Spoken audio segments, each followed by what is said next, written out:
वाहिगुरू जी का खालसा वाहिगुरू जी की फतेह।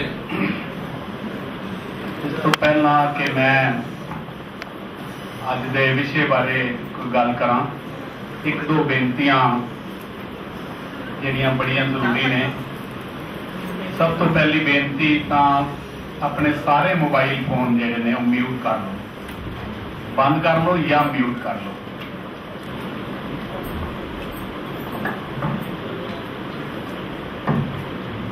अज का साडा जो सैमीनार है, दा विषय आनंद कारज है, द कंसैप्ट ऑफ आनंद कारज। दरअसल अज दे इस तेज रफ्तार युग विच सानू एज ए कौम, सिख कौम, सानू बहुत ज्यादा मुश्किलां देखण नूं आ रही ने। साडे बच्चे, साडे नौजवान अपने स्वरूप तो, अपनी बोली तो, अपने इश्क तो बहुत बहुत साडे तो दूर जा रहे हैं, और जिसका सीधा संबंध साडी हस्ती नाल है, साडी होंद नाल है। इस अज की दुनिया विच परिवार टुट रहे ने, समाज दे विच, सोसाइटी दे विच, कौम दे विच बड़ियां वड्डियां जिहड़े ने वो तूफान पै रहे हैं। परिवारां दी गल करिए तो शुरुआत मैं करा तो जदों असीं देखते हैं कि सब तो वड्डी जिहड़ी प्रॉब्लम अज सानू एज ए सिख कौम, मैं जदों एज ए सिख कौम कह रहा क्योंकि we belong to a minority community, असीं घट कौमी गिनती हाँ, इसलिए सानू अपनी जिहड़ी है पहले फिक्र इसलिए आती है कि भ्रूण हत्या जिन्होंने फीमेल फोर्टिसाइड कहा गया है, वो अज बड़ा एक भखदा मसला है अज के इस युग विच। जेंडर रेशो जिहड़ियां सेंसिस होईयां ने, उन्हां दे विच अज हालात जिहड़े ने साडी कौम दे बड़े चिंताजनक ने। 1000 के बदले शायद 750 या 760 के करीब जेंडर रेशो है, यानी 100 बंदियां दे सामने 700, 750, 770 के करीब फीमेल है। उसदे कारण की ने? उसदे कारण सानू लभने चाहिए ने, सानू सोचने चाहिए ने, सानू चिंतन करना चाहिए। असी आम तौर पर असी अपने समाज में, साडी सोसाइटी में, परिवारों में देखते हैं कि जदों कुड़ियां जमदियां ने और जदों मुंडे जमदे ने, साडे परिवारों के एटीट्यूड बहुत फर्क होंदा है। हुण भावें जमाने नाल काफ़ी इस गल की अवेयरनेस आ रही है, पर अजे भी एक बड़ी वड्डी समस्या है साडे परिवारों, साडी कौम दे विच। गल सारी इतनी है कि जदों बच्ची पैदा होंदी है, सब तो पहले उसके पालन पोषण विच, फिर उसनों एजुकेशन विच, फिर घरों बाहर कुड़ी ने निकलना है, उस विच साडी जिहड़ी है एनर्जी जिहड़ी है, उस एनर्जी और मुंडे दे मतलब एनर्जी जिहड़ी है वो जमीन आसमान का अंतर हुंदा है। फिर जदों बच्ची नूं पढ़ा लिखा लिया, फिर उसकी जदों शादी की तो जिंदगी भर की कमाई असी दाज दहेज दे विच, प्रोग्रामां दे विच, खाणियां विच, पार्टियां विच असी वेस्ट कर दिंदे आ, और लखां रुपए खर्चण तो बाद भी फिर गारंटी नहीं है कि तुहाडी बच्ची अगे किस हालात में रहेगी, सुखी रहेगी, दुखी रहेगी। घट तो घट मैं अगर अपना जाती तजर्बा दसा गुरमत कॉलेज के विच, तो पिछले 5-4 सालों के मेरे नज़र दे विच यंग बच्चे जिन्हों के विआह महीना, 2 महीने, 4 महीने या 2 साल या साल, इस तरह के टुटते परिवार जिहड़े ने वो बहुत बहुत ज्यादा मैनू नेड़ों वेखण का मौका मिलिया। ये कारण की ने? सानू ये कारण लभने पैणगे। ये कारण कौमी व्यवस्था तो नहीं है, साडी कौम दे विच जिहड़े असीं ये फजूल दे कुछ इस तरह के रीति रिवाज बना ले ने। ये कारण ये तो नहीं ने कि जदों कुड़ी ने साडे घर किसी बच्ची ने जन्म लैना है तो असीं क्यों इन्नी टेंशन विच हो जाने आ। उसका कारण कित्थे ना कित्थे यही है कि बच्ची का पालन पोषण, बच्ची की एजुकेशन और फिर बच्ची की शादी से जिंदगी भर दी कमाइयां सानू जिहड़ियां ने वो ਜਿਹੜੀਆਂ ਨੇ ਉਹ ਸਾਨੂੰ ਖਰਚ ਕਰਨੀਆਂ ਪੈਂਦੀਆਂ ਨੇ, ਔਰ ਉਸ ਤੋਂ ਬਾਅਦ ਫਿਰ ਬੱਚੀ ਆਪਣੇ ਘਰ ਸੁਖੀ ਨਹੀਂ ਹੁੰਦੀ। ਤੇ ਸਾਨੂੰ ਇਹਦੇ ਬਾਰੇ ਸੋਚਣਾ ਪਏਗਾ। ਦਿੱਲੀ ਸਿੱਖ ਗੁਰਦੁਆਰਾ ਪ੍ਰਬੰਧਕ ਕਮੇਟੀ ਨੂੰ ਇਸ ਗੱਲ ਦੀ ਮੈਂ ਵਧਾਈ ਦੇਣਾ। ਸਰ ਦਲਜੀਤ ਸਿੰਘ ਜਿਹੜੇ ਧਰਮ ਪ੍ਰਚਾਰ ਦੇ ਯੂਥ ਦੇ ਚੇਅਰਮੈਨ ਨੇ, ਇਹਨਾਂ ਨੂੰ ਇਹ ਗੱਲ ਜਿਹੜੀ ਹੈ, ਇਸ ਗੱਲ ਬਾਰੇ ਇਹਨਾਂ ਨੇ ਸੋਚਿਆ, ਮੀਟਿੰਗ ਬੁਲਾਈ, ਚਿੰਤਨ ਕੀਤਾ, ਵਿਚਾਰ ਕੀਤਾ। ਅਖੀਰ ਫਿਰ ਇਹ ਅਸੀਂ ਇੱਕ ਨਤੀਜਾ ਕੱਢਿਆ ਕਿ ਗੁਰਦੁਆਰਾ ਰਕਾਬਗੰਜ ਵਿੱਚ ਅਸੀਂ ਇਸ ਤਰ੍ਹਾਂ ਦਾ ਇੱਕ ਸੈਮੀਨਾਰ ਟਾਈਪ ਇੱਕ ਪ੍ਰੋਗਰਾਮ ਕਰੀਏ, ਜਿਹਦੇ ਵਿੱਚ ਆਪਣੀ ਸੁਸਾਇਟੀ ਦੇ, ਆਪਣੀ ਕੌਮ ਦੇ ਨੁਮਾਇੰਦਿਆਂ ਨੂੰ ਬੁਲਾਈਏ ਔਰ ਯੰਗ ਬੱਚਿਆਂ ਨੂੰ ਬੁਲਾਈਏ ਤੇ ਉਹਨਾਂ ਨੂੰ ਦੱਸੀਏ ਕਿ ਜਿਹੜੀ ਇਹ ਕਾਉਂਸਲਿੰਗ ਸਾਨੂੰ ਜਿਹੜੀ ਹੈ ਕਿਉਂ ਜ਼ਰੂਰੀ ਹੈ। ਜਿਹੜਾ ਆਨੰਦ ਕਾਰਜ ਦਾ ਕੰਸੈਪਟ ਹੈ ਜੋ ਗੁਰੂ ਸਾਹਿਬ ਨੇ ਸਾਨੂੰ ਦਿੱਤਾ ਹੈ, ਇਹ ਅਸੀਂ ਆਪਣੇ ਬੱਚਿਆਂ ਤੱਕ ਪਹੁੰਚਾਈਏ, ਉਹਨੂੰ ਸਮਝੀਏ, ਸਮਝਾਈਏ। ਤਾਂ ਉਸ ਕੜੀ ਦੇ ਵਿੱਚ ਅੱਜ ਦਾ ਇਹ ਸੈਮੀਨਾਰ ਅਸੀਂ ਰੱਖਿਆ। ਦਰਅਸਲ ਇਸ ਤੋਂ ਜਦੋਂ ਅਸੀਂ ਆਨੰਦ ਕਾਰਜ ਦੀ ਗੱਲ ਕਰਦੇ ਹਾਂ ਤੇ ਫਿਰ ਗੱਲ ਚੱਲਦੀ ਹੈ ਕਿ ਗ੍ਰਹਿਸਥ ਜੀਵਨ ਦੀ। ਗ੍ਰਹਿਸਥ ਕੀ ਹੁੰਦਾ ਹੈ, ਅੱਜ ਬੱਚਿਆਂ ਨੂੰ ਸਾਨੂੰ ਵੀ ਦੱਸਣਾ ਪਏਗਾ। ਘਰ ਵਿੱਚ ਰਹਿੰਦੇ ਹੋਏ ਘਰ ਪਰਿਵਾਰ ਦੀਆਂ ਮੁਸ਼ਕਲਾਂ ਨੂੰ ਹੱਲ ਕਰਨ ਨੂੰ ਗ੍ਰਹਿਸਥੀ ਕਿਹਾ ਜਾਂਦਾ ਹੈ। ਗ੍ਰਹਿਸਥੀ ਜੀਵਨ ਦੀਆਂ ਬੜੀਆਂ ਮੁਸ਼ਕਲਾਂ ਆਉਂਦੀਆਂ ਨੇ, ਇਹਨੂੰ ਸਮਝਣਾ ਹੈ, ਇਹਨਾਂ ਮੁਸ਼ਕਲਾਂ ਨੂੰ ਹੱਲ ਕਰਨਾ ਹੈ। ਇਹ ਕੰਮ ਕੋਈ ਭਾਵੇਂ ਸੌਖਾ ਨਹੀਂ ਹੈ। ਔਰ ਅਗਰ ਅਸੀਂ ਪੁਰਾਣਾ ਇਤਿਹਾਸ ਦੇਖੀਏ ਤਾਂ ਜਤੀ, ਤਪੀ, ਸੰਨਿਆਸੀ, ਜੋਗੀ ਇਹ ਗ੍ਰਸਥ ਨੂੰ ਛੱਡ ਕੇ ਜੰਗਲਾਂ ਤੇ ਪਹਾੜਾਂ ਦੇ ਵਿੱਚ ਜਾਂਦੇ ਰਹੇ। ਹਿੰਦੂਇਜ਼ਮ ਦੀ ਗੱਲ ਕਰੀਏ ਤੇ ਹਿੰਦੂਇਜ਼ਮ ਦੇ ਵਿੱਚ ਇੱਕ ਬੰਦੇ ਦੀ 100 ਸਾਲ ਉਮਰ ਤੈਅ ਕਰਕੇ ਫਾਰ ਇੰਸਟੈਂਸ ਕਰ ਲਿਆ ਉਹਨਾਂ ਨੇ ਕਿ 100 ਸਾਲ ਅਗਰ ਬੰਦੇ ਦੀ ਉਮਰ ਹੈ ਤਾਂ ਉਹਨੂੰ 4 ਵਰਗਾਂ ਵਿੱਚ ਵੰਡ ਦਿੱਤਾ, ਜਿਹਨੂੰ ਆਸ਼ਰਮ ਧਰਮ ਕਿਹਾ ਗਿਆ। ਉਹਦੇ ਚ ਇੱਕ ਕਰਤਾ ਜੀ, ਇੱਕ ਜਿਹੜਾ ਵਰਗ ਹੈ 25 ਸਾਲ ਹਰ ਇੱਕ ਨੂੰ ਉਹ ਵਰਗ ਦੇ ਬਣਾ ਦਿੱਤੇ ਕਿ ਜੀ 25 ਸਾਲ ਜਿਹੜਾ ਹੈ ਉਹ ਬ੍ਰਹਮਚਾਰਿਆ, 25 ਸਾਲ ਗ੍ਰਸਥ, ਵਨਪ੍ਰਸਥਿਕ ਹੈ, ਔਰ ਉਸ ਤੋਂ ਬਾਅਦ ਫਿਰ ਸੰਨਿਆਸ ਹੈ ਕਿ 25 ਸਾਲ ਗ੍ਰਸਥ ਜੀਵਨ ਕਰ ਲਓ, ਉਸ ਤੋਂ ਬਾਅਦ ਫਿਰ ਸੰਨਿਆਸ ਕਰਨਾ ਹੈ।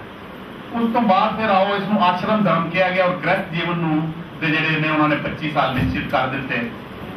ਫਿਰ ਉਸ ਤੋਂ ਬਾਅਦ ਜੈਨ ਧਰਮ, ਬੁੱਧ ਧਰਮ ਆਇਆ, ਉਹਨਾਂ ਨੇ ਤਾਂ ਬਿਲਕੁਲ ਹੀ ਗ੍ਰਸਥ ਜੀਵਨ ਨੂੰ ਨਕਾਰਿਆ ਔਰ ਇੱਥੋਂ ਤੱਕ ਕੀਤਾ ਕਿ ਜਿਹੜੇ ਜੋਗੀ ਨੇ ਉਹਨਾਂ ਨੇ ਤਾਂ ਆਪਣੇ ਗ੍ਰਸਥੀਆਂ ਨੂੰ ਆਪਣੇ ਡੇਰਿਆਂ ਵਿੱਚ ਵੀ ਨਹੀਂ ਆਉਣ ਦਿੱਤਾ, ਯਾਨੀ ਇਸਤਰੀ ਨੂੰ ਯੋਗ ਪ੍ਰਾਪਤ ਕਰਨ ਦੀ ਵੱਡੀ ਰੁਕਾਵਟ ਸਮਝਦੇ ਸੀ। ਲੇਕਿਨ ਸਿੱਖ ਧਰਮ ਵਿੱਚ ਗ੍ਰਸਥ ਜੀਵਨ ਨੂੰ ਪ੍ਰਵਾਨ ਕਰਦੇ ਹੋਏ ਇਸ ਮਾਰਗ ਨੂੰ ਧਾਰਨ ਕਰਨ ਤੇ ਜ਼ੋਰ ਦਿੱਤਾ ਗਿਆ। ਔਰ ਗੁਰੂ ਸਾਡੇ ਜਿਹੜੇ ਗੁਰੂ ਸਾਹਿਬਾਨ ਨੇ, ਉਹਨਾਂ ਨੇ ਦੁਨੀਆ 'ਚ ਸਭ ਤੋਂ ਵੱਡਾ ਜਿਹੜਾ ਗ੍ਰਸਤੀ ਹੈ ਉਹ ਪਰਮਾਤਮਾ ਨੂੰ ਹੀ ਕਹਿ ਦਿੱਤਾ। ਬੜੀ ਕਮਾਲ ਦੀ ਲਾਈਨ ਹੈ ਗੁਰਬਾਣੀ ਦੀ ਕਿ ਗ੍ਰਸਤਨ ਮੈਂ ਤੂੰ ਬੜੋ ਗ੍ਰਸਤੀ। ਗੁਰੂ ਅਰਜਨ ਸਾਹਿਬ ਦਾ ਸ਼ਬਦ ਹੈ, ਪੇਜ ਨੰਬਰ 507 ਹੈ ਗੁਰੂ ਗ੍ਰੰਥ ਸਾਹਿਬ ਦੇ, ਕਿ ਗ੍ਰਸਤਨ ਮੈਂ ਤੂੰ ਬੜੋ ਗ੍ਰਸਤੀ, ਕਿ God has created this universe. ਇਹ ਪੂਰੀ ਦੁਨੀਆ ਪਰਮਾਤਮਾ ਨੇ ਪੈਦਾ ਕੀਤੀ ਔਰ ਆਪ ਇਹਦੇ ਵਿੱਚ ਰਹਿ ਰਿਹਾ। ਇਸ ਤੋਂ ਵਜ਼ੀਰ ਦਾ ਮਤਲਬ ਸਭ ਤੋਂ ਵੱਡਾ ਗ੍ਰਸਤੀ ਤੂੰ ਹੈ। ਇਸ ਤਰ੍ਹਾਂ ਉਹਨਾਂ ਨੇ, ਗੁਰੂ ਸਾਹਿਬ ਨੇ ਸਿੱਖਾਂ ਨੂੰ ਇਹ ਗੱਲ ਸਮਝਾਈ ਕਿ ਜਿਹੜਾ ਗ੍ਰਸਥ ਜੀਵਨ ਹੈ ਇਹ ਜ਼ਿੰਮੇਵਾਰੀ ਹੈ, ਇਸ ਨੂੰ ਤੁਸੀਂ ਜੋ ਹੈ ਇਸ ਨੂੰ ਅਡਾਪਟ ਕਰੋ। ਯਾਨੀ ਹਰ ਸਿੱਖ ਨੂੰ ਉਹਨਾਂ ਨੇ ਜ਼ਿੰਮੇਵਾਰ ਬਣਾਉਣ ਦੀ ਕੋਸ਼ਿਸ਼ ਕੀਤੀ, ਪਰਿਵਾਰ ਪ੍ਰਤੀ, ਸਮਾਜ ਪ੍ਰਤੀ, ਕੌਮ ਪ੍ਰਤੀ ਔਰ ਇਸ ਦੇਸ਼ ਪ੍ਰਤੀ। ਹੁਣ ਗੁਰਬਾਣੀ ਦੇ ਵਿੱਚ ਗ੍ਰਸਥ ਜੀਵਨ ਬਤੀਤ ਕਰਨ ਸੰਬੰਧੀ ਬੜੇ ਉਪਦੇਸ਼ ਨੇ ਗੁਰੂ ਗ੍ਰੰਥ ਸਾਹਿਬ ਦੇ ਵਿੱਚ।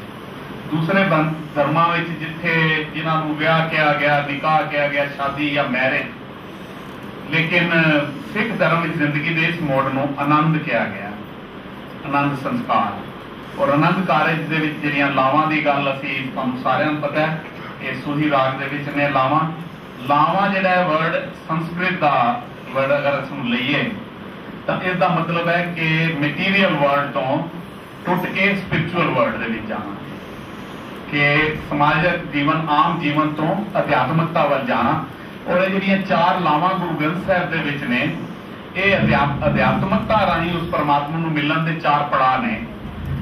ਲੇਕਿਨ ਗੁਰੂ ਸਾਹਿਬ ਨੇ ਸਾਨੂੰ ਇਹ ਦੱਸਿਆ ਕਿ ਜਿਹੜੀ ਅਧਿਆਤਮਕਤਾ ਹੈ ਉਹਨੂੰ ਅਗਰ ਆਪਣੇ ਸਮਾਜਿਕ ਜੀਵਨ ਦੇ ਵਿੱਚ ਤੁਸੀਂ ਪ੍ਰੈਕਟੀਕਲ ਰੂਪ ਦੇ ਵਿੱਚ ਲਿਆਓ ਤੇ ਤੁਹਾਡੀ ਜ਼ਿੰਦਗੀ, ਤੁਹਾਡਾ ਪਰਿਵਾਰ, ਤੁਹਾਡਾ ਜਿਹੜਾ ਜੀਵਨ ਹੈ ਇਹ ਸਾਰਾ ਬੜਾ ਖੁਸ਼ੀ ਨਾਲ ਬਤੀਤ ਹੋਏਗਾ। ਔਰ ਸਾਰਾ Guru Granth Sahib way of life ਹੈ, ਇੱਕ ਜੀਵਨ ਜਾਚ ਹੈ।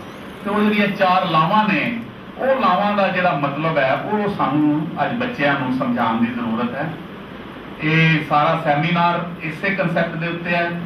और ये लावां जिहड़ी मैं गल कीती है कि चाहे वह पहली लां है, उस लां दे विच गुरु साहब परमात्मा नूं मिलण दी गल करते हैं। तो एक बड़ी खूबसूरत लाइन है गुरु ग्रंथ साहिब की कि धन पेरे ना आखियन बहन इकट्ठे होए, एक जोत दोए मूर्ति धन पेर कहिए सोए। कि they are not said to be husband and wife who merely sit together, they only called husband and wife who have one light and two souls। कि बंदा और औरत अगर इकट्ठे बैठे ने तो जरूरी नहीं कि वो हस्बैंड वाइफ ने, दो जे अगर उन्होंने एक एम, एक थिंकिंग और एक जी है उन्होंने जोड़ा एम है, एक लाइट है दोवां विच, वो हस्बैंड एंड वाइफ ने। इसका मतलब यह है कि अंडरस्टैंडिंग जी है वो मस्ट है दोवां दे विच। परिवारों में असीं अज देख रहे हैं कि परिवार रह रहे हैं लेकिन आपस दे विच 15-15 दिन 20 दिन महीना बोलचाल भी नहीं होंदी। फिर वो हस्बैंड एंड वाइफ जी है वो गुरु साहब के अनुसार उत्थे थोड़ी जी गल है उस दे विच वो कहंदे ने कि हुण पहली लां दी गल है, प्रवृत्ति की गल की, निर्वृत्ति की गल की है। दरअसल ये जिन्ना असीं आस पास अपने देखते हाँ, ये जिहड़ा आपस दे विच जिहड़े रिश्ते विआह तो बाद मैं हुणे जिक्र भी किया है। मैं एक छोटी जी गल आप जी नाल शेयर करना चाहना, क्योंकि असीं गुरु ग्रंथ साहब के सत्कार लिए इतने ज्यादा सेंटीमेंटल हो जाते हैं कि मैनू एक थोड़े दिन होए CNN TV दे मेरे एक दोस्त ने पत्रकार उन्होंने फोन आता है, वो मैंने कहते हैं कि यार मैं दस जो आनंद कारज होंदा है तो असीं गुरु ग्रंथ साहब के चारों पासे परिक्रमा क्यों करते हैं।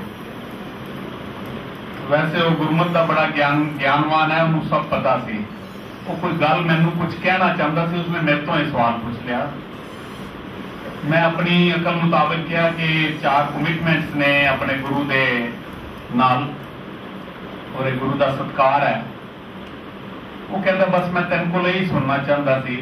अज असीं छोटी छोटी गल दे उत्ते सड़कों ते साडे बच्चे इस गल ते आ जाते हैं कि जी गुरु ग्रंथ साहब का सत्कार नहीं होया, मर्यादा भंग हो गई।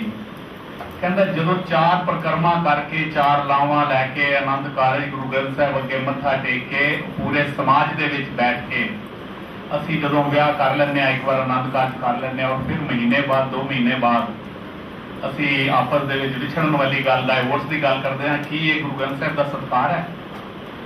ये तुहानूं सिखां नूं या सिख बच्चिआं नूं ये कदी ध्यान नहीं आंदा कि जिस गुरु शब्द गुरु गुरु ग्रंथ साहब को असीं गुरु मनते हैं, अपना इष्ट मनते हैं, अपनी जिद जान मनते हैं, उसनूं हाज़र नाज़र करके जदों असीं एक बार आनंद कारज कर लिया और फिर उस तो बाद कोर्टां 'च धक्के खाए सैपरेशन लई, की ये गुरु ग्रंथ साहब का सत्कार करते हैं असीं? ये गल अपने दिल विच सिर नीवा करके सानूं सोचनी पेगी। और एक बड़ी वड्डी गल कही, वो कहता कि मैं हाई कोर्ट के रजिस्ट्रार कोल बैठा, उत्थों निकल गई तैनूं फोन किया है, दिल्ली में मैक्सीमम केस जिहड़े डाइवोर्स दे ने वो सिखां दे हैं। बड़ा वड्डा चिंतन है। मैं सच जानना 25-30 साल हो गए गुरुद्वारे दे सारे निज़ाम नूं बड़ा नेड़ियों देखदा और अज तक मैं किसी गुरुद्वारे विच इस तरह का सैमीनार होंदे नहीं देखा। मैं बड़ी वड्डी इस गल की आफरीन करदा सर दलजीत सिंह नूं, चेयरमैन जिहड़े यूथ के धर्म प्रचार दे दिल्ली सिख गुरुद्वारा कमेटी के, और परमजीत सिंह शर्मा नूं जिहदे अंडर एक काम कर रहे हैं कि इस तरह के सैमीनार की एक जिहड़ी फिरत पाई है तुसीं गुरुद्वारा साहब दे विच, मैं समझदा कि एक बहुत वड्डी गल है। और साडी समाज विच साडी कौम दे विच होर भी जिहड़े बड़े मसले ने, अगे तो असीं इन्हां मसलिਆਂ ਨੂੰ हल करने लिए सैमीनार दे विच दरअसल गुरुद्वारियां दे विच या मीटिंगां दे विच बोलना और सैमीनार दे विच जिहड़ा डिसिपलिन है, जमीन आसमान का अंतर है। सानूं सैमीनार कर रहे हैं असीं, उस सैमीनार करन दी थोड़ी जी सानूं आदत सीखनी भी पेगी कि बड़ियां कोड़ियां गल्लां ने जिहड़ियां सानूं असलीयत दीयां सुननियां भी पैणगीआं, असीं रिएक्ट बहुत जल्दी कर दिंदे हां। उस रिएक्शन तो मतलब सानूं थोड़ा बचना पेगा और पहले सेल्फ जिहड़ी है ना रियलाइजेशन वो सानूं करनी पेगी कि असीं कित्थे खड़े हां और सानूं की करना चाहिए। और इन्हां परिवारां नूं, इन्हां जिहड़ियां अज बच्चे बच्चियां साडियां नौजवान जिहड़े बेचारे महीना 2-2 महीने या 4 महीने बाद ही, क्योंकि मैं बार बार क्यों रिपीट कर रहा, मेरे नज़रां दे विच 8-10 केस पिछले 20 दिनों में ही आ गए मैं थोड़े दिन होए माता सुंदरी कॉलेज माता सुंदरी स्मृति दिवस से भी यही गल बोल रहा सी, तो बच्चियां बैठी हुई सी, मैं यही कह रहा सी, मैं बच्चियां वार वार ये कह रहा सी कि higher to higher education gain करो, स्पैशलिटी हुण सानू डॉक्टरेट करदियां पैणगियां, साडी हर सिख बच्ची जिहड़ी है कमर्शियल होनी चाहिए, इकनोमिक्स नाल जुड़नी चाहिए है, वध तो वध एजुकेशन लैनी चाहिए है। ये जिहड़ियां साडे समाज दे विच इतनियां वड्डियां प्रॉब्लम्स ने और आने वाले टाइम में पता नहीं असीं की देखांगे अगर असीं नहीं जागे। तां सानू हर बंदे नू अपनी कौम दा गुरु ग्रंथ साहिब दा एंबेसडर बन के ये सानू गल पहुंचानी पेगी हर तक। बच्चे बच्ची नू विआह तो पहले काउंसलिंग करो, उन्होंने ये 4 लावां जिहड़ियां गुरु ग्रंथ साहिब दे विच ने उन्हां दे मतलब दसो, ये सानू दसना पेगा। और यकीन मन्ना जदों ये आनंद कारज होंदा है 4 लावां पढ़ियां जांदियां ने, मैनू नहीं लगता कि बच्चा बच्ची जो आनंद कारज सुन रहे होंगे या लावा लै रहे होंगे उन्होंने किसी लाव का किसी का कोई जी बोली जा रही है कोई मतलब नहीं समझ आता है। साडे विच मेरे एक बड़े खास मित्र साथ तीरथ सिंह जी ने हाई कोर्ट दे विच एडवोकेट ने और उन्हों का काम है जो डाइवोर्स होंगे ने वो काउंसलिंग करते हैं। मैनू इन्होंने 4-5 गुरमत कॉलेज नाल जुड़े हुए हैं और गुरमत कॉलेज साडे आम एक लैक्चर सी हर कोर्स दे विच रखदे हां आनंद कारज जीवन संदेश। तो क्योंकि इन्होंने MA religion MA Sikh study साडे कोल कीती है और ये 4-5 बारी कोर्स भी कीते ने, ये काउंसलिंग दे विच इन्होंने मैनू बड़ियां पॉजिटिव 2-4 गल्लां दसियां कि जिहड़े बिल्कुल एक दूजे नाल सैपरेट होना चाहते हैं इन्हां नाल 2-3-4 दिन वारी इन्हां नाल दोनों बेटा बच्ची बच्चा बैठे ने और इन्होंने कुछ उन्हां नाल गल्लां कीतियां और आपस में फिर जुड़ गए ने। कितना चंगा होवे कि अगर यही चीज़ां असी बड़ी सिंपल लैंग्वेज, देखो एक प्रॉब्लम तो पक्की है कि जी गुरु ग्रंथ साहिब की लैंग्वेज अज साडे बच्चे नहीं समझ रहे, जी वो लैंग्वेज समझ रहे हैं। अगर प्रोफैसर साहब मैं प्रोफैसर मनिंदर पाल सिंह और कह रहा कि जिहड़ियां लावां 4 असीं पढ़ रहे हैं इन्हां दे इंग्लिश विच और बड़े सिंपल तरीके नाल इन्हां दे अगर उस टाइम ही बच्चों को इंग्लिश विच दसता जाए या लिख के पढ़ के लिख के उन्होंने दे दिता जाए या ब्याह तो पहले काउंसलिंग टाइप हो जाए तो मैं समझदा कि बड़ियां साडियां जिहड़ियां समस्यावां ने ये इत्थे ही हल हो सकदियां ने। कि जिहड़ा डर पवित्र डर भी होना चाहिए, ये ईगो की गल है, अपने अंदरों ईगो कढ़नी है। तीसरी लाभ जी है वो विराग ते चाव की, प्रोफैसर जगदीप सिंह जी ने विराग की गल की, विराग विछोड़े का एहसास और चाहे चाव जिहड़ा है विलाप का एहसास है, the feeling of presence in his और हर एबसेंस। ये बड़ी खूबसूरत गल ये है कि जदों तुहाडे विच निर्मल भाव हो जाएगा, जदों इंसान को लगेगा कि मैनू कोई देख रहा है फिर वो कोई माड़ा काम नहीं करेगा। और चौथी जी गल है वो सहज की गल की गई है, 4 लावां जिहड़ियां ने 4 कमिटमेंट्स ने। और एक किताब दिल्ली सिख गुरुद्वारा मैनेजमेंट कमेटी ने आनंद कारज की छपी हुई है, मैं देख रहा सी नाल मैनू चिट मिली है कि रिक्वायर्ड फॉर रीप्रिंट, रीप्रिंट करने की जरूरत है। और मैं देख रहा थी 2004 में छपी है, ये कुछ थोड़िया जी मैंने लगता है कि इनू सोध करनी पेगी और किताब बड़ी खूबसूरत है, 4 लावां और सारा है।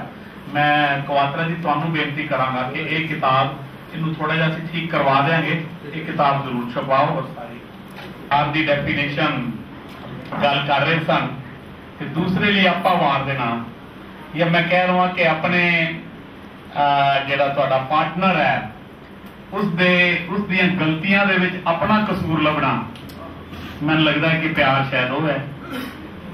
एक गल जिहड़ी प्रोफैसर मनिंदर पाल सिंह जी ने की, बड़ी कमाल की गल की कि असीं जदों अपने बच्चे बच्चियां दे रिश्ते करते हैं ते अपनियां गोतां जातां कोठियां कारां पुछदे हां की है, तो वो बड़ी गुरमत की जी गल उन्होंने की कि 2 गल्लां जिहड़ियां देखनियां बड़ी जरूरी ने, एक बच्चा जिहड़ा है या बच्ची किरती होवे और एक सिक्खी। इत्थे जदों मैं सिक्खी कह रहा तो मतलब धर्म नाल है, और किरती का मतलब इंटलैक्ट देख लो, एजुकेशन देख लो। अगर 2 चीज़ां ने ना तो फिर अखां मीच के कर दे, डोंट गो फॉर मनी या जायदादां ते मकान घर। जे सियाना बंदा कहंदा पूत होए कपूत तो क्यों धन संचय, जो होए कपूत पूत है तो फिर क्यों धन संचय, फिर आपे कमा खा लेगा, तो जो कपूत है तो बर्बाद कर देगा। एक गल जी इतने वार वार आई, प्रोफैसर साहब ने भी की और सारे ने की कि जो असी ਵਿਆਹ ਦੇ ਟਾਈਮ ਸਿੱਖਿਆਵਾਂ ਦੀ ਗੱਲ ਕਰਦੇ ਹਾਂ ਤੇ ਅਕਸਰ ਅਸੀਂ ਗੱਲ ਕਰਦੇ ਹਾਂ ਕੁੜੀਆਂ ਦੀ ਕਿ ਬੇਟਾ ਤੂੰ ਇੰਜ ਕਰਨਾ ਹੈ, ਗੱਲ ਕਰਨੀ ਹੈ। Why only girls, why not man? ਕਿਸੇ ਮਾਂ-ਬਾਪ ਨੇ ਆਪਣੇ ਬੇਟੇ ਨੂੰ ਵੀ ਇਸ ਤਰ੍ਹਾਂ ਦੀ ਕੋਈ ਸਿੱਖਿਆ ਦਿੱਤੀ ਹੈ ਕਿ ਬੇਟਾ ਹੁਣ ਤੂੰ ਵਿਆਹ ਹੋ ਰਿਹਾ, ਤੂੰ ਆਪਣੀ ਪਤਨੀ ਦੇ ਪ੍ਰਤੀ ਜਾਂ ਬੱਚੀ ਦੇ ਪ੍ਰਤੀ ਤੇਰੀਆਂ ਇਹ ਫਰਜ਼ ਨੇ ਔਰ ਇਹ ਗੱਲਾਂ ਨੇ? ਇਹ ਸਾਨੂੰ ਥੋੜਾ ਜਿਹਾ ਸੁਸਾਇਟੀ ਚੇਂਜ ਕਰਨਾ ਪਏਗਾ ਔਰ ਇਹ ਬਹੁਤ ਜ਼ਰੂਰੀ ਹੈ ਕਿ ਪਰਿਵਾਰਾਂ ਵਿੱਚ ਐਡਜਸਟਮੈਂਟ ਲਈ ਸਿਰਫ ਕੁੜੀ ਤੋਂ ਵੀ ਕਿਉਂ ਐਕਸਪੈਕਟੇਸ਼ਨਸ ਹੁੰਦੀਆਂ ਨੇ? ਉਹ 25 ਸਾਲ 22 ਸਾਲ 24 ਸਾਲ ਇੱਕ ਅਲੱਗ ਪਰਿਵਾਰ 'ਚ ਹੈ, ਇੱਕ ਨਵੇਂ ਪਰਿਵਾਰ ਵਿੱਚ ਆਉਂਦੀ ਹੈ ਤੇ ਮੈਨੂੰ ਇੰਝ ਲੱਗਦਾ ਹੈ ਕਿ ਜਿਹੜੇ ਮੁੰਡੇ ਵਾਲੇ ਨੇ ਸ਼ਾਇਦ ਐਡਜਸਟਮੈਂਟ ਉਹਨਾਂ ਨੂੰ ਜ਼ਿਆਦਾ ਕਰਨ ਦੀ ਜ਼ਰੂਰਤ ਹੈ। ਇੱਕ ਬੱਚਾ 22 ਸਾਲ ਇੱਕ ਪਰਿਵਾਰ ਛੱਡ ਕੇ ਆਪਣੇ ਮਾਂ-ਬਾਪ ਛੱਡ ਕੇ ਤੁਹਾਡੇ ਕੋਲ ਆਉਂਦੇ ਨੇ ਤੇ ਮੈਨੂੰ ਲੱਗਦਾ ਹੈ ਕਿ ਤੁਹਾਨੂੰ ਥੋੜਾ ਜਿਹਾ ਬਦਲਣਾ ਪਏਗਾ। ਕੁਛ ਉਹ ਬਦਲੇ, ਕੁਝ ਤੁਸੀਂ 2 ਕਦਮ ਚੱਲੋ ਤੇ ਮੈਨੂੰ ਲੱਗਦਾ ਹੈ ਕਿ ਸਭ ਠੀਕ ਹੋ ਜਾਏਗਾ। ਔਰ ਉਹ ਜਿਹੜੀ ਹੁਣ ਪ੍ਰੋਬਲਮ ਦੀ ਗੱਲ ਕੀਤੀ ਹੈ ਤੇ ਮੈਨੂੰ ਗੱਲ ਯਾਦ ਆ ਰਹੀ ਸੀ ਕਿ if you are not the part of solution then you are the part of problem। ਇਹ ਗੱਲ ਜ਼ਰੂਰ ਆਪਾਂ ਆਪਣੇ ਅੰਦਰ ਇਹ ਸੋਚ ਕੇ ਚੱਲੀਏ। ਅੱਜ ਦਾ ਇਹ ਜੋ ਸੈਮੀਨਾਰ ਹੋਇਆ ਇਹ ਦਿੱਲੀ ਸਿੱਖ ਗੁਰਦੁਆਰਾ ਪ੍ਰਬੰਧਕ ਕਮੇਟੀ ਵੱਲੋਂ ਸਰ ਦਲਜੀਤ ਸਿੰਘ ਔਰ ਸਰ ਦਲਜੀਤ ਸਿੰਘ ਦੇ ਨਾਲ ਇੱਕ ਹੋਰ ਬ੍ਰੇਨ ਬਿਹਾਈਂਡ ਹੈ ਸਰ ਇੰਦਰਜੀਤ ਸਿੰਘ ਜੀ। ਇਹਨਾਂ ਸਾਰਿਆਂ ਨੇ ਰਲ ਕੇ ਪ੍ਰੋਗਰਾਮ ਬਣਾਇਆ। ਮੈਨੂੰ ਬੜੀ ਖੁਸ਼ੀ ਹੈ ਕਿ ਆਪ ਜੀ ਨੂੰ ਅਸੀਂ ਮੈਸੇਜ ਦਿੱਤੇ, ਕਾਰਡ ਦਿੱਤੇ ਔਰ ਆਪ ਜੀ ਆਪਣਾ ਟਾਈਮ ਕੱਢ ਕੇ ਇਸ ਗੱਲ ਦੇ ਵਿੱਚ ਅਸੀਂ ਇੱਥੇ ਆਏ ਹਾਂ। ਔਰ ਇਹ ਸੈਮੀਨਾਰ ਅਟੈਂਡ ਕਰਨ ਦਾ ਫਾਇਦਾ ਤਦ ਹੈ ਕਿ ਜੇ ਅਸੀਂ ਇੱਥੇ ਕੁਝ ਤੁਹਾਨੂੰ ਗੱਲਾਂ ਚੰਗੀਆਂ ਲੱਗੀਆਂ, ਕੋਈ ਪੋਜ਼ਿਟਿਵ ਲੱਗੀਆਂ, ਇਹ ਆਪਣੇ ਪਰਿਵਾਰਾਂ ਵਿੱਚ, ਆਪਣੇ ਦੋਸਤਾਂ ਵਿੱਚ, ਆਪਣੇ ਮਿੱਤਰਾਂ ਵਿੱਚ, ਆਪਣੇ ਹੋਰ ਰਿਸ਼ਤੇਦਾਰਾਂ 'ਚ ਇਹ ਗੱਲ ਫੈਲਾਈਏ। ਮੈਂ ਪਹਿਲੀ ਗੱਲ ਕੀਤੀ ਹੈ ਕਿ we are ambassador of this community ਕਹਿ ਲਵਾਂ, ਧਰਮ ਕਹਿ ਲਵਾਂ। ਪਲੀਜ਼ ਇਹ ਪਰਿਵਾਰਾਂ ਦੇ ਵਿੱਚ ਜਿਹੜਾ ਇਹ ਅਨਰੈਸਟ ਹੈ, ਜਿਸ ਦਿਨ ਸਾਡੇ ਬੱਚੇ ਬੱਚੀਆਂ ਇਹ ਗੱਲਾਂ ਸਮਝ ਜਾਣਗੀਆਂ ਸ਼ਾਇਦ ਕੁਝ ਰੋਸ਼ਨੀ ਦਿਖੇਗੀ। ਹੁਣ ਮੈਂ ਇਹ ਅੱਜ ਇਸ ਪ੍ਰੋਗਰਾਮ ਨੂੰ ਸਰ ਦਲਜੀਤ ਸਿੰਘ ਜੀ ਆਪ ਜੀ ਦਾ ਧੰਨਵਾਦ ਕਰਨਗੇ ਔਰ ਕੋਈ 1-2 ਗੱਲਾਂ ਹੋਰ ਕਰਨੀਆਂ ਚਾਹਣਗੇ। ਪਰ ਮੈਂ ਇੱਕ ਗੱਲ ਹੋਰ ਜ਼ਰੂਰ ਕਹਾਂਗਾ, ਮੈਨੂੰ ਬੜੀ ਚੰਗੀ ਲੱਗੀ ਪ੍ਰਿੰਸੀਪਲ ਮਹਿੰਦਰਪਾਲ ਸਿੰਘ ਜੀ ਬੈਠੇ ਨੇ। ਮੈਨੂੰ ਇਹਨਾਂ ਨੇ ਇੱਕ ਗੱਲ ਦੱਸੀ ਕਿ ਕਿਸੇ ਵਿਆਹ ਤੇ ਇਹ ਕੋਈ ਦੋਸਤ ਵਗੈਰਾ ਇਹ ਗਏ ਔਰ ਸਗਨ ਦੇ ਵਿੱਚ ਇਹਨਾਂ ਨੇ ਇੱਕ ਲਿਫਾਫਾ ਦਿੱਤਾ ਹੈ ਔਰ ਉਸ ਵਿੱਚ 2 ਰਸੀਦਾਂ ਸੀ 1100 ਰੁਪਏ ਦੀਆਂ ਜਾਂ 2100 ਰੁਪਏ ਦੀਆਂ। ਉਹ ਰਸੀਦਾਂ ਸੀ ਕਿ ਕੋਈ ਬੇਸਹਾਰੇ ਬੱਚਿਆਂ ਦੀ ਕੋਈ ਸੰਸਥਾ ਸੀ, ਉਹਨਾਂ ਦੇ ਨਾਂ ਦੀ ਜਿਨ੍ਹਾਂ ਨੂੰ ਇਹਨਾਂ ਨੇ ਸਗਨ ਪਾਉਣਾ ਸੀ ਉਹਨਾਂ ਦੇ ਨਾਂ ਦੀਆਂ ਰਸੀਦਾਂ ਕੱਟ ਕੇ ਉਹਨਾਂ ਨੂੰ ਇਹਨਾਂ ਨੇ ਰਸੀਦਾਂ ਦਿੱਤੀਆਂ ਕਿ ਤੁਹਾਡੇ ਵੱਲੋਂ ਅਸੀਂ ਉੱਥੇ 1100 ਰੁਪਏ ਜਿਹੜੇ ਨੇ ਔਰਫਨ ਬੱਚੇ ਨੇ ਅਸੀਂ ਉਹਨਾਂ ਨੂੰ ਦੇ ਦਿੱਤੇ। ਪਲੀਜ਼ ਕੁਝ ਇਸ ਤਰ੍ਹਾਂ ਦੀਆਂ ਗੱਲਾਂ ਸਾਡੀ ਕੌਮ ਵਿੱਚ ਅਗਰ ਚੱਲ ਪੈਣ। ਔਰ ਦੂਸਰਾ, ਜਦੋਂ ਅਸੀਂ ਕਾਰਡ ਦੇ ਨਾਲ ਆਪਣੇ ਵਿਆਹਾਂ ਦੇ ਕਾਰਡ ਛਪਾਉਂਦੇ ਹਾਂ ਔਰ ਉਸ ਦੇ ਨਾਲ ਮਿਠਾਈ ਦੇ ਡੱਬੇ ਔਰ ਪਤਾ ਨਹੀਂ ਕੀ ਦਿੰਦੇ ਹਾਂ। ਮੈਂ ਐਸੇ ਵਿਆਹਾਂ ਦੇ ਕਾਰਡ ਪਿੱਛੇ 2-4 ਮਹੀਨਿਆਂ ਵਿੱਚ ਮਿਲੇ ਨੇ ਜਿਹੜਾ ਸ਼ਾਇਦ ਇੱਕ ਕਾਰਡ 1000 ਰੁਪਏ ਦਾ। ਪੈਸੇ ਦੀਆਂ ਨੇ ਜੀ ਕਿਆ ਬਾਤਾਂ ਨੇ। ਪਰ ਅਗਰ ਬੜੀ ਸੋਹਣੀ ਜੀ ਕੋਈ ਕਿਤਾਬ ਆਨੰਦ ਕਾਰਜ ਤੇ ਜਾਂ ਬੱਚਿਆਂ ਨੂੰ ਹੋਰ ਸੋਸ਼ਲ ਦੀਆਂ ਜਾਂ ਰਿਲੀਜੀਅਸ ਸਪਿਰਿਚੁਅਲਿਟੀ ਤੇ ਕੋਈ ਇੱਕ ਸੋਹਣੀ ਕਿਤਾਬ ਹਰ ਕਾਰਡ ਨਾਲ ਅਸੀਂ ਇਹ ਇੱਕ ਰਿਵਾਜ ਪਾ ਦਈਏ ਆਪਣੀ ਕਮਿਊਨਿਟੀ 'ਚ। ਇਸ ਤਰ੍ਹਾਂ ਦੀਆਂ ਗੱਲਾਂ ਲਿਆਈਏ। ਅੱਜ ਬੜੀ ਦੁਨੀਆ ਅੱਗੇ ਚਲੀ ਗਈ ਹੈ ਔਰ ਜੇ ਦੁਨੀਆ ਦੇ ਨਾਲ ਅਸੀਂ ਆਪਣੇ ਬੱਚਿਆਂ ਨੂੰ ਚਲਾਣਾ ਹੈ ਤਾਂ ਇਹ ਗੱਲਾਂ ਸਾਨੂੰ ਸ਼ੁਰੂਆਤ ਕਰਨੀਆਂ ਪੈਣਗੀਆਂ। ਤਾਂ ਇੰਨੀਆਂ ਗੱਲਾਂ